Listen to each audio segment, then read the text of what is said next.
J'ai rencontré quelques élèves, écouté un peu ce qu'ils disaient et je pense que ça va être une bonne rentrée, que ça va être une bonne direction pour les choses que je veux faire. Mes premières impressions, en fait, ça a été un accueil très chaleureux, avec une ambiance qui a l'air d'être assez sympa. Ce que j'aime dans l'école Marie-Zélois, c'est qu'elle a su garder une échelle tout à fait humaine.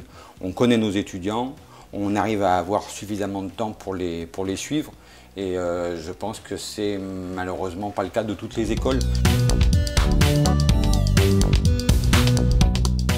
J'ai choisi Marie-Zélois finalement parce que au niveau de mon entretien, quand j'ai passé mon entretien avec l'école, ça s'est mieux passé qu'avec les autres. J'étais autodidacte surtout de la peinture et de l'illustration.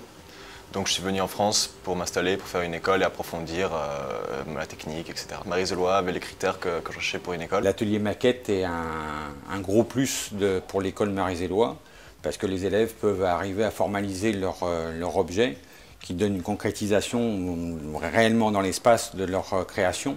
Et je pense que c'est extrêmement valorisant pour eux de voir en 3D l'objet auquel ils ont réfléchi. Je travaille aussi avec les étudiants de mode qui ont concrétisé la fabrication de chaussures, de semelles transparentes, de bijoux en plexiglas, toutes sortes de choses. C'est assez amusant, c'est un défi un petit peu à chaque fois renouvelé, puisque les problématiques sont complètement différentes.